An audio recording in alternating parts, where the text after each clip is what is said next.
We're continuing our discussion on Plato today. So it's about Plato's attack on poetry. We just discussed the major components like poetic inspiration, emotional appeal, non-moral character of poetry. Today we have to discuss that in detail. So obviously we know Plato on the part of on such a person's part, like a person who belongs to a past tradition, a classic tradition, so classic Greek philosopher. We cannot expect a broad way of appreciation of any kind of art. So here it specifically mentioned, it's mentioned like with poetry. He is attacking poetry. The next title we will come across Plato's attack on drama. So why poetry and drama? Why it's not fiction? Because a fiction had to be there for him to attack it. ആ ഒരു time പീരീഡിൽ main genre existed during that time period was poetry and drama, not fiction, short story. So literary genre are getting somewhere invented. Haiku. That's a very modern kind of composition. Even sonnets getting introduced at a later point of time. In that way, poetry and drama were the major literary genre compositions, types of compositions available during his time. And he would like to attack that, mainly poetry. First we will discuss poetry and then we will come to drama, attack on drama. So first one, poetic inspiration. We discussed that how we do take that poetic inspiration normally. Poetic inspiration. The kind of appreciation people give for art in general. Because poets write because they are inspired. Artists come with art forms, different creative writings or creative forms because they are inspired at one point or another. So that inspiration matters. For a person who is concerned or appreciable towards art, who loves and respects art or artists, they never blame anyone because of their inspiration or because of their writing on the grounds of inspiration. Inspiration means a striking idea. You're inspired. You come across a beautiful scenery. 5 to 10 people visit a tourist spot, but maybe some 2 or 3 among them may write poem. That's what I mean by inspiration. Everyone cannot drive. Everyone cannot swim. Everyone cannot stitch. In the same way, everyone cannot. We cannot expect all the people to write poetry. We all have rain around us. Raining time, winter, seasons change, flowers in the garden. But all of us are not writing poems on that. Nightingale, Ode to Nightingale. Why did that poet write something like that? How lengthy that poem is. It's almost like poet speaking to that bird. Why does he speak? Why does he communicate something? Ode to west wind. Think about that. Right? A poet is inspired, or a person is inspired. But Plato is not willing to. But if you think in terms of art, artistic creation, creativity, you definitely feel like appreciating that. If we respect art, we definitely respect that inspiration, but not Plato. He doesn't. Plato doesn't like it. Or he doesn't promote that much. Research, and what does he say about this inspiration? He says that it's sudden outpouring of the soul. It's almost like a sudden outpouring. What's wrong with that? Suddenly you're doing something. You don't take time to think. You don't spend time to think. If I write like this, if I compose a poem in this way, if my theme is in this way, how it is going to affect the morality codes of my society or the people in general or my readers.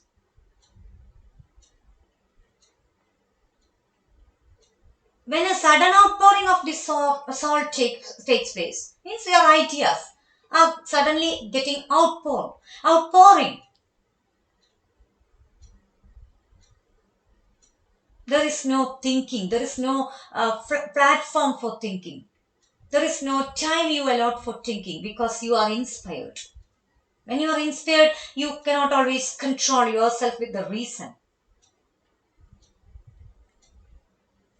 Because yeah, that inspiration is almost taking action in a very sudden and flip of a second manner. It's sudden. Everything is taking place or done in a sudden way. Suddenly you do something. You're out of control of your own actions. The same way he says. There is no, it's again, he wants to promote profound truths. He is concerned about truth. But that can be applied, that can be found out only by applying it to the test of reason. Reasoning power. We discussed it yesterday. Reasoning power. Your intellect is working. Your intellectual power, you are making use of your intellectual power.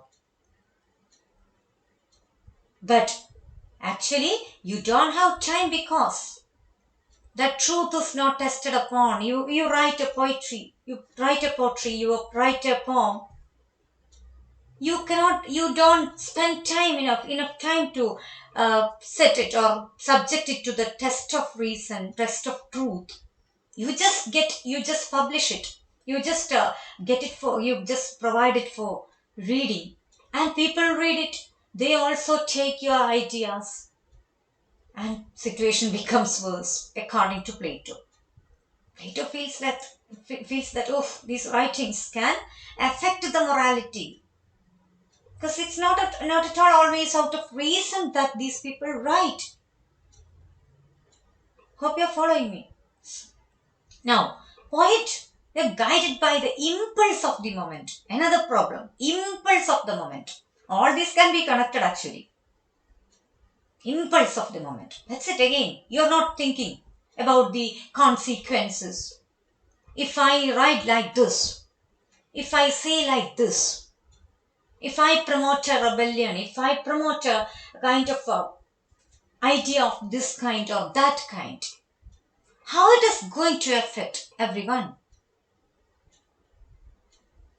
Or the society, its codes, morals, standards, rules, regulations. We don't know. But so he is concerned about it. That impulse of the moment, the actions or writings, artistic works that are coming out of the impulse of the moment from an artist, a writer, a creator, a poet. His words cannot make the individual a better citizen in that regard. You don't think. You don't think much. You don't spend time to think. So better citizen, he is very much concerned. That citizen, their quality, state control, state politics, the standard of the thought and living style of the people around his area, his state, in his own country, his own place, Plato's much concerned about. So he says that these artistic works that are coming out of these poems, especially poems, we can definitely emphasize that poem itself, poetry, because he's attacking poetry here.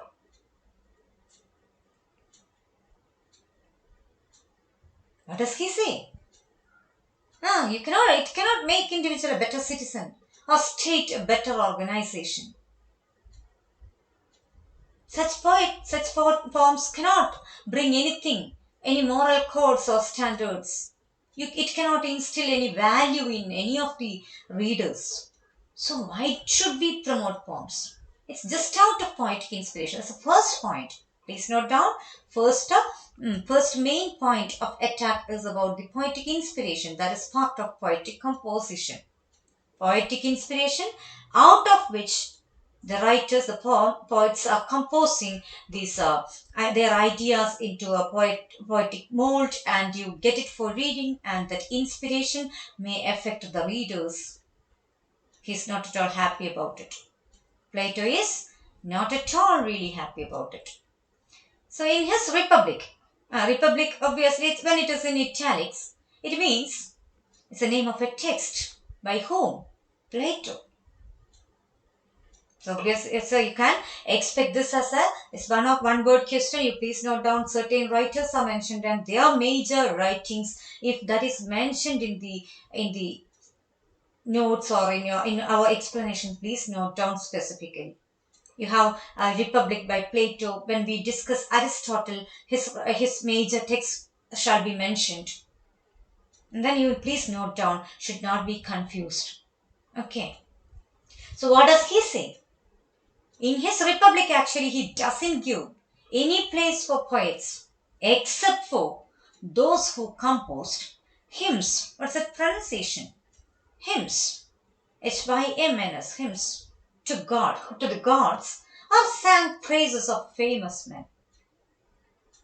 Those who composed religious forms, or those who sang praises of famous men. Sometimes maybe like kings or the rulers, or some other contributors, state politicians. If those people, those writers were opting their themes of composition from any of these areas, Plato was fine with that. He didn't want to oppose them. But unless and until or otherwise, he doesn't give any place for those poets who composed something out of their inspired ideas. And obviously, we can note down that inflexibility in him. Towards art, we can see that, we can sense that in flexibility. Okay, yes. Now, what is the second point? It's emotional appeal. What's the second point? It's emotional appeal. Emotional appeal of poetry. He's going to talk about the emotional appeal of poetry.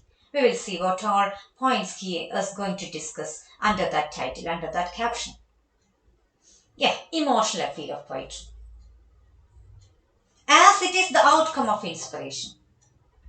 As poetry is the outcome of inspiration, it appeals to heart rather than to intellect. Main point that we discussed in general. Heart and intellect. A person doing something with the help of the intellect or with the help of the heart.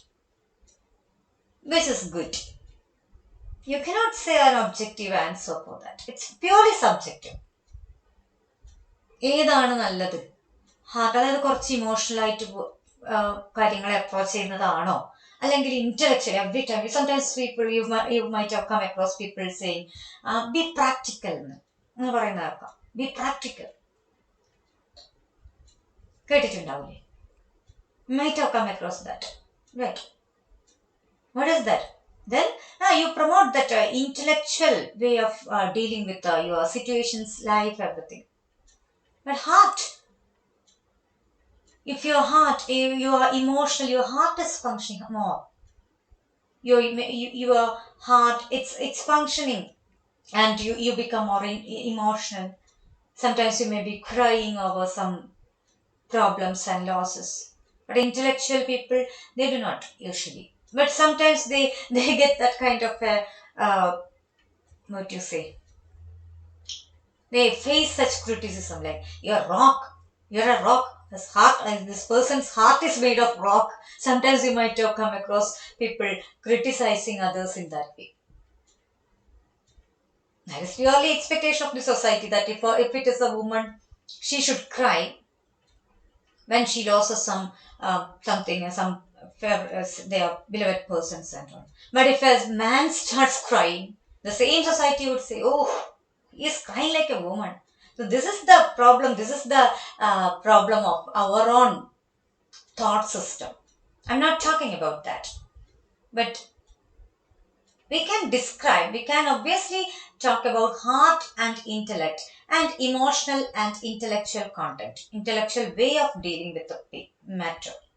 The other one is extreme when you talk about woman question of woman, the expectation imposed by the society on women. Obviously, we are not going to discuss that now. We will have to discuss feminist theory and all as part of this paper.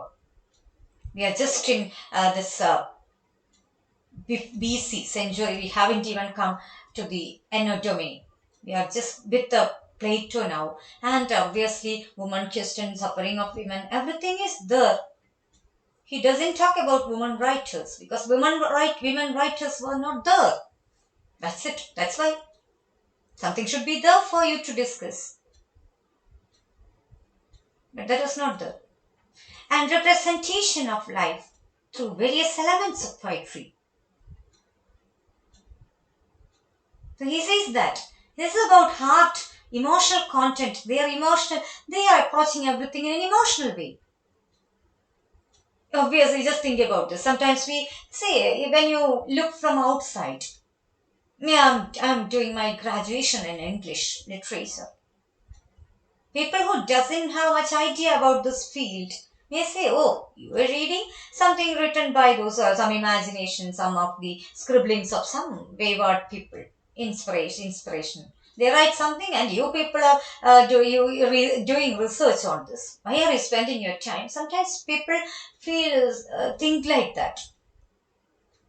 അല്ലെ ഒരു പുറത്തുനിന്ന് ചിന്തിക്കുമ്പോൾ അങ്ങനെയല്ലേ ഒരു ക്യാരക്ടറിനെ നിങ്ങൾ ആലോചിച്ച് നോക്കുക മിസ് ബീം എപ്പോഴും ഓൾവേസ് ഒരു ഓട്ടോബയോഗ്രഫിയും ബയോഗ്രഫിയും ആണ് മാക്സിമം ലിവിങ് പേഴ്സൺസ് വരിക അല്ലാത്തതൊക്കെയും ക്യാരക്ടേഴ്സ് ആണ് even if it has something to do with life and on the real people fiction ആയി കഴിഞ്ഞാൽ പിന്നെ അതിൽ വേറെ ക്വസ്റ്റ്യൻ ഇല്ല there is nothing like reality content in that അപ്പൊ അതുകൊണ്ടാണ് പുറമേ നിന്ന് നോക്കുമ്പോൾ ഈ വായിച്ച് നിങ്ങൾ ഇതെന്തിനാ ഈ സമയം കളയുന്ന ആൾക്കാർ ചോദിച്ചു പോകുന്നത്. Sometimes some people think like that. They don't know. Miss Beam and her school can inspire a lot. Can make people think differently. Totochan, that's an autobiography. Even if it is a fiction. Kobayashi Master and his ways have a lot to do with humanity, educational systems. So it's not just wasting of time when you read a fiction, when you watch a movie, when you play a drama. It's not just wasting time. People do not know the nuances of that, and they raise criticism in that way. We can't help doing anything. So here, representation of life through various elements of poetry, Plato is worried because he doesn't want that emotional content to arrest the reasoning power of human beings, or the citizen of his country, of his time, capable of overpowering the emotions. You read, "I fall upon the thrones of life, I bleed." When you read that particular line from one of the famous romantic writers, Walcott, "I fall upon the thrones of life and I bleed." If 10 people read it, then at least 5 of them think, "Yeah, I also fall upon the thrones of life. I also bleed. My laptop is not really functioning properly." That is again a throne-like situation. I'm falling upon the throne of life. So we become emotional. If I'm intellectually dealing with that content, okay, I will call for the help of a person who is technically fine to deal with this. And it's the exact situation we can take now. Immediately I can seek the help of a person. So the person comes and fixes the errors of the system and goes, so that next day onwards I'm fine with this. That is intellectual way of dealing with that matter. But actually, because of it being pandemic time, I'm becoming more emotional in this way, in this regard. That's why very day I say I start my lecturing in that format. Like my function, my system is not functioning. Actually, I'm making it emotional because I can't help doing it. Actually, I sought help, but no one could come and to fix this for me because of this pandemic time. Then it's emotional, and again I'm reminded of that particular line. I fall upon the thrones of life, I bleed. It's very flamboyant style. So you're not saying straight to straight matter. It's given in a very fanciful language, and you relate. People start relating. That's the power of literature. Power of literature to move you. But sometimes your reason is arrested because of that reason. Arresting of your reasoning power. So that instead of again, even after some 5 or 10 days, still I'm quoting that lines. I say that it's my fate. I'm falling upon the thrones of my life. So every class will be affected because of that maybe. But I will have to do it in a practical way. Sometimes our reasoning power is very important. Every time we cannot deal our life situations with the emotional content only. But Plato's attack is more of a crucial kind because he talks about arresting the power of reason. Poetry is arresting the power of reason. That's it. Then, what's the next charge? Poetry only helps to flourish the passion. Is passion that bad? Passion is not bad according to human beings who have emotion, who have a relationship, who hold value for other human beings, fellow beings. So that's not that bad as he thinks, I think. That's why I told you Plato to discuss his points.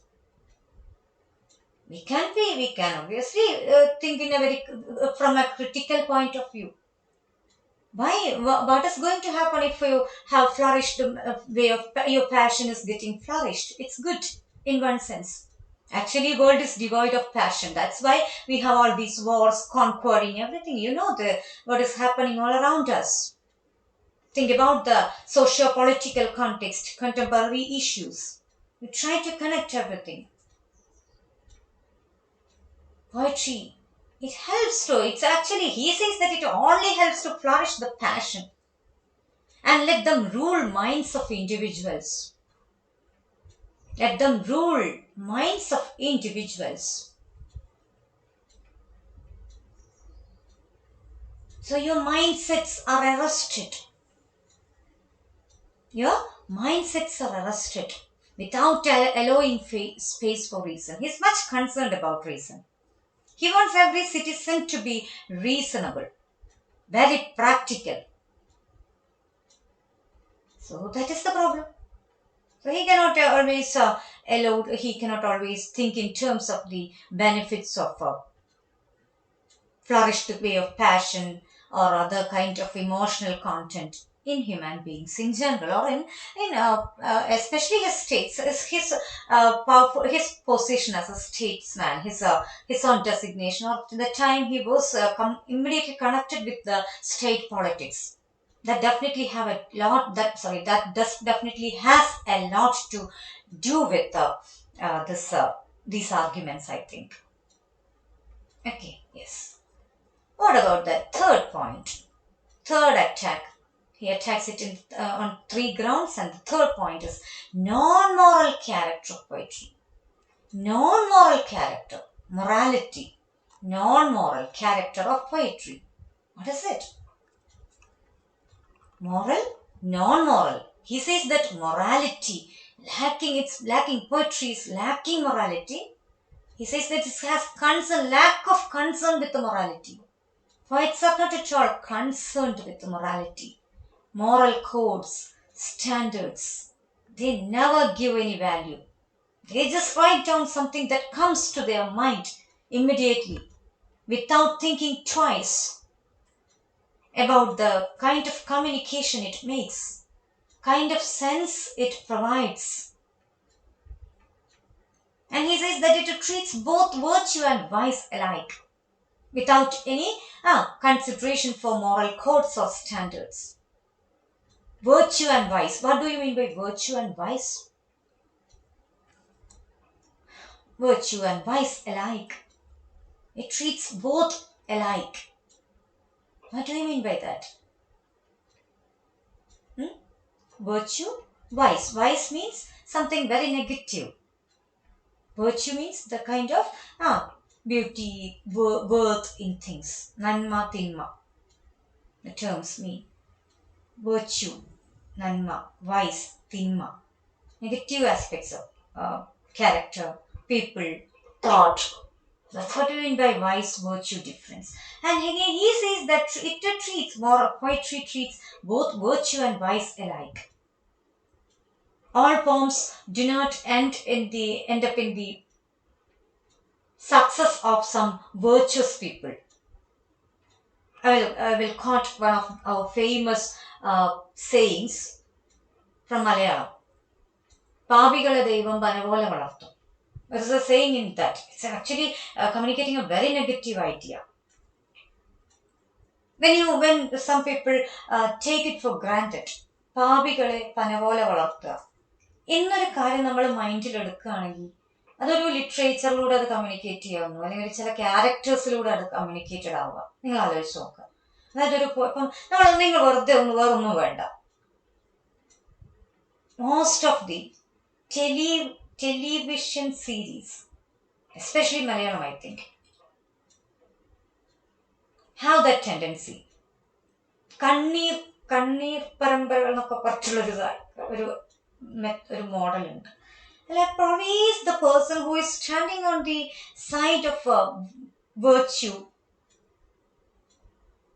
is having suffering only. They show only they are suffering. They never smile. They are never given chance to smile at least once. Every time we have to afford that crying on their part, weeping on their part. So what is getting communicated? At the same time, those villainous characters are shown like having all flourishing, all benefit, all kind of flourishing in their life is somewhere safe. They are fine, or they are always fine. So that is again the kind of portrayals. Now we talk about the visual representation, but the same thing happens with the poetry also. Sometimes the villainous characters, those characters who stand at the side of vice, they become successful.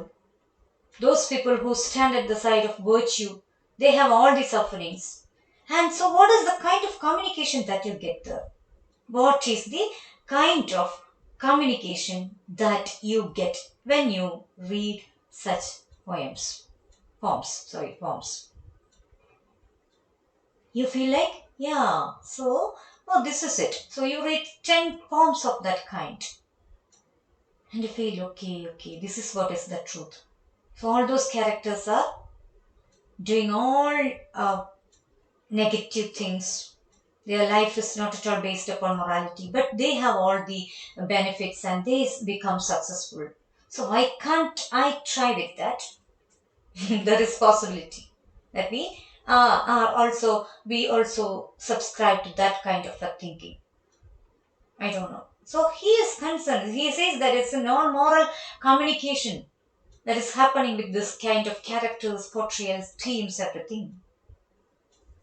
So he says that's without any regard for moral considerations that those people are composing poems.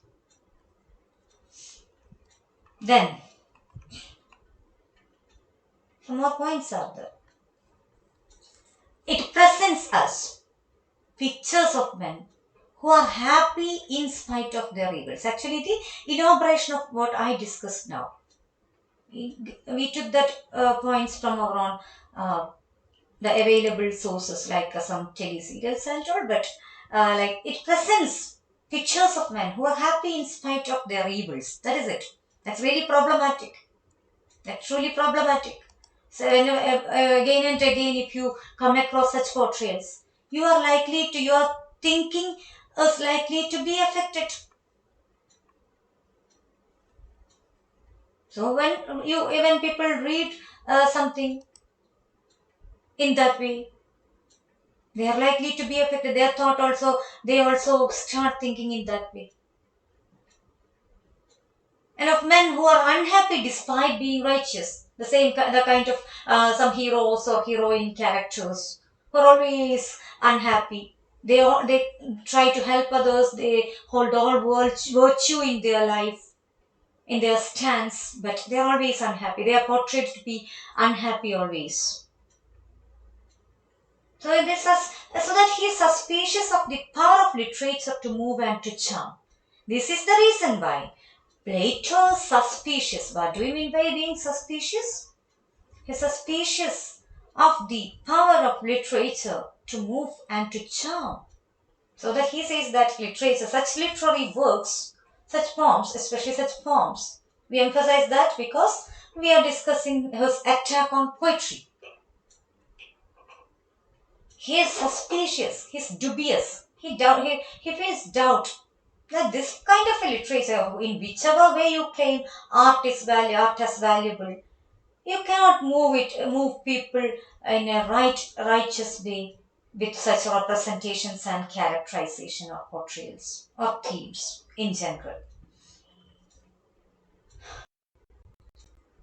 So, writers are capable of then he continues saying that writers are capable of demoralizing the readers, demoralizing the readers. Right? Writers are capable of demoralizing the readers by picturizing human sufferings and disaster. That's it. Every time a person who is holding virtue or suffering is shown to be suffering throughout. They meet up all disasters. They face all disasters in their life. So that now people start thinking, oh, if these people who hold all their virtues are suffering in this way, why can't we adopt the reverse? Why can't we choose the reverse way? That is, some cruel, villainous characters are having all the success and fortune in their life, as shown in many of the poems. So why can't I opt for that? Possible that people are likely to be affected. Their thoughts, their thinking is likely to be affected. You cannot always deny that possibility.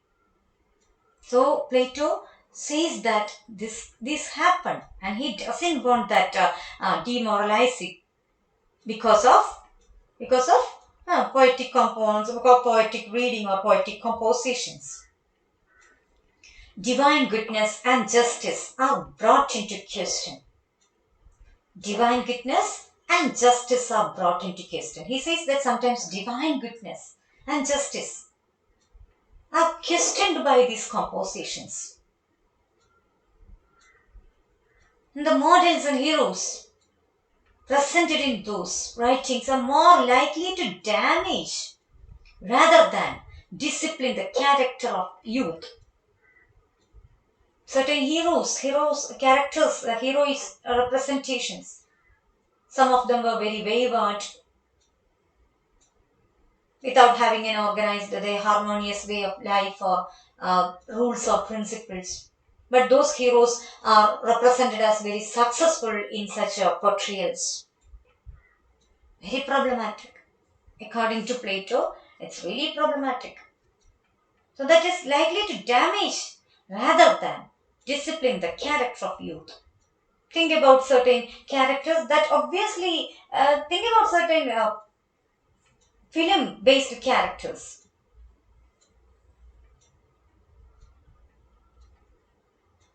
Some heroes, some of your favorite heroes take or play the role of some very villainous, even Even then, fans are the who are supporting because their reasoning power is affected. They try. They sometimes some of them at least decide to try with that role in their own lives because they don't realize that this is just a portrayal representation. How many people are getting affected? Why do you always give that in certain advertisement? You might have come across. This is creative visualization. It's a disclaimer. There is a disclaimer in certain advertisements that are directly showing some adventurous tasks on the part, especially on the part of kids. Because yeah, they want to take that bail. അവരാദ്യമേ പറയുന്നത് ഞങ്ങൾ ഇതാരെങ്കിലും അനുകരിച്ചു കഴിഞ്ഞാൽ ഞങ്ങൾ അതിന് ഉത്തരവാദിയല്ല. പക്ഷെ അതൊരു തരത്തിലും ആർട്ടിൽ നമുക്ക് എപ്പോഴും എഴുതാൻ പറ്റുമോ? അങ്ങനെ ഇല്ല. അങ്ങനെ ആരെങ്കിലും അനുകരിച്ചാലല്ലേ അങ്ങനെ ഒരു ഹീറോ റെപ്രസെന്റ് ചെയ്യുന്നത്. നിങ്ങൾക്ക് ഇപ്പൊ ഇഷ്ടമുള്ള ഫേവറേറ്റ് ആയിട്ടുള്ള ഒരു ആക്ടർ ഒരു ഭയങ്കരമായിട്ടുള്ള ഒരു social evil based role if he or she does actor actress where അവിടെ നാളെ നിങ്ങൾക്ക് തോന്നുകയാണ് അതുപോലെ എന്തോന്നും ചെയ്തു നോക്കിയാലും. So that's what is the point of Plato. It's not a concern of just of his time. Even every generation thinks in terms of that. അതുകൊണ്ടാണല്ലോ ഇപ്പോഴും എന്തെങ്കിലും സൊസൈറ്റിയിൽ എന്ത് പ്രശ്നം വരുമ്പോൾ കുറച്ച് ഏജ് ഒരു ഓൾഡർ ജനറേഷൻ കുറച്ച് മുന്നേയുള്ള ആൾക്കാർ അതൊക്കെ ഇപ്പോഴത്തെ ഈ ഒരു സോഷ്യൽ മീഡിയ ഇൻഫ്ലുവൻസ് ആണ്. Every blame is upon social media. That is again a kind of washing their hands. Because character, moral code standard, all these do not start from social media. It's from home that starts. It's from home. You cannot always blame certain poets, but that also has its own influence. That's what I see. According to Plato, every blame is upon poets or composers. We don't have to take him for granted, but as we are discussing him, we have to know what he has to say. That's all. The function of poetry. And the last part, we have to discuss the function of poetry. Yes, the function of poetry. According to Plato, what does he say about the function of poetry? Poetry. It's not even poetry, it's pottery. Pottery. So it is silent there. Okay. We take that. Yes. It's about moral. Mainly he wants to emphasize moral.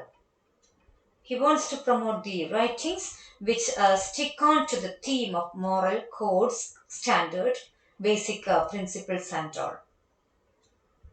Personality based themes he is willing to promote. That's why he says composers who wrote down poems on gods, certain religious hymns. Okay, fine. He's willing to promote that. Otherwise, he doesn't want to. So pleasure alone is not the function of poetry. People have that idea. Even during his time, a set of people, community of readers might have been there who took pleasure as the function of poetry. Pleasure. You get pleasure out of that reading. So why do you think too much about the other aspects like moral, teaching? But Plato doesn't yield to that idea. He says that it should contribute something to the knowledge of virtue. Its contribution to the knowledge of virtue matters. And it should convey truth, knowledge of virtue. Regarding virtue, it should talk something. Otherwise, your reading of that is a waste of time according to Plato. Conveying the truth. It should convey truth.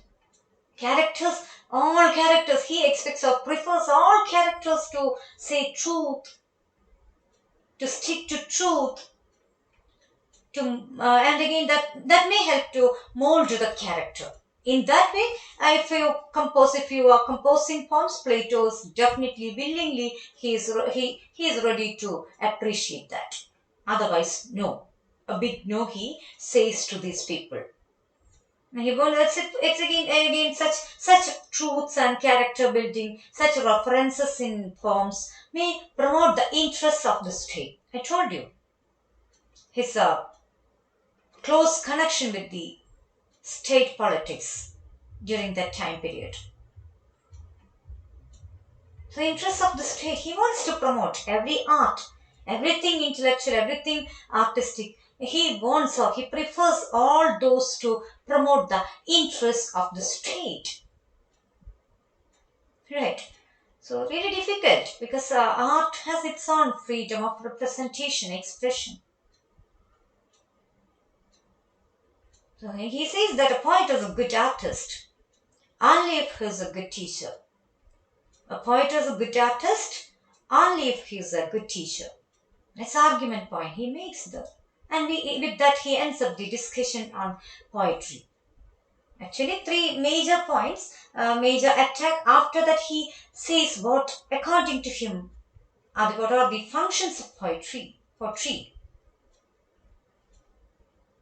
Chiefly, it should be a good artist. A poet can be a good artist only if he is a good teacher. Means you should get some valuable points to the society, the community of readers, the community of your readers. You should promote, you should get some idea on morals, codes, standard, everything, character building, personality. So he is very particular about that, Plato. Okay, so with that we end up our discussion on poetic. Plato's comments upon poetry, actually attack on poetry. It's not even just a brief narration upon poetry, his ideas, but he's thoroughly attacking that. He's attacking poetry composers and the poets in general. Under three grounds we discussed that. Right, poetic inspiration, emotional appeal, non-moral character. Then again, his own ideas, his own